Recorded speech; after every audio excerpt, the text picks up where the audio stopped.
Good morning, everybody. Wednesday morning drive-in. I want to touch on the couple verses at the end of Ephesians 2. It's talking about a church being built right on the right foundation. And he starts off, just to give a little context in that chapter, he starts off that chapter talking about how the Lord saved them by his grace. He quickened them and saved them from a life of sin by his grace. And then he moves on down. This is Paul writing to this mostly Gentile church, and he goes on down talking about how God is beginning to break down the middle wall of division between Jew and Gentile, and he's going to build one church, not a divided church, but one church, one unified church.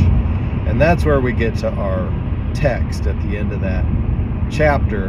And he says this church, and this is an encouragement for any church through any time, any age, has to be built on the foundation of the apostles and prophets, which was Jesus Christ, the chief or the main corner.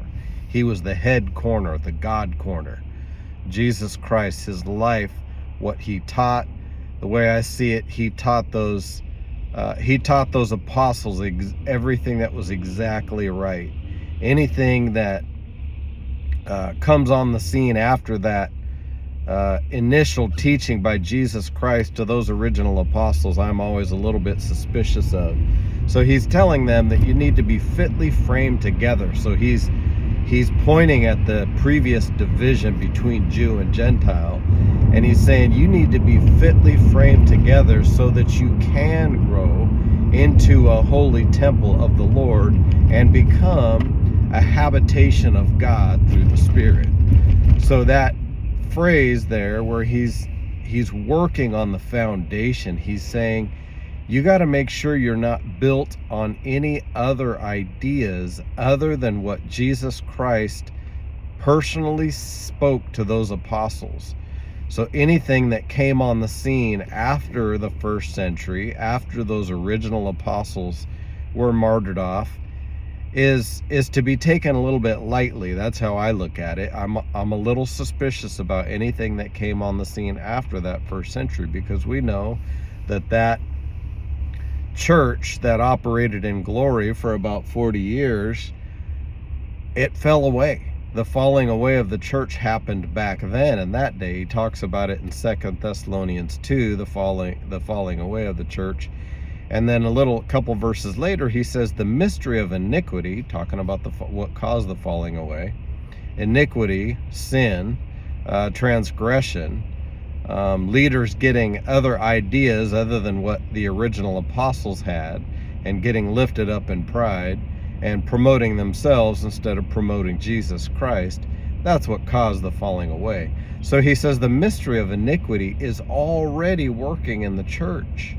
And so there was the beginning of a decline, a spiritual decline, when Paul was still alive. Towards the end of his life, he was witnessing this. It had to break his heart.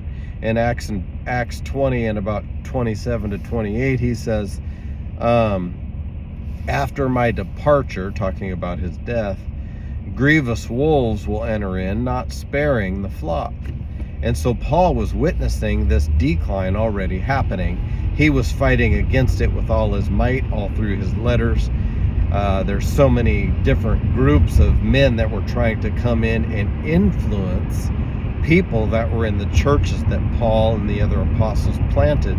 They were trying to bring them back under Judaism and other different thoughts and ideas with the pagan religions, which were all around the Gentile areas. The apostles had a fight on their hands, and those different ideas, those pagan ideas and those false religious ideas crept in after those apostles were off the scene, and they could no longer hold back the tide of false teaching and false doctrine. So this is why Paul was mentioning this foundation The foundation of the church has to be Christ and the apostles. Nothing after that, those apostles were gone. There's so many, there's even different denominations that I've heard of that really don't base their beliefs off of the scriptures, but they base a lot of their ideas and their beliefs out of writings and things that came on the scene and that were done during the, from the 2nd century on. So a lot of that stuff has to be really looked at and examined closely. You want to make sure your life and your belief system is based on only the Word of God, not ideas that came on the scene after the fact, because the ideas that came on the scene after the fact were during a spiritual decline that went from light into total darkness and depravity down through the Dark Ages.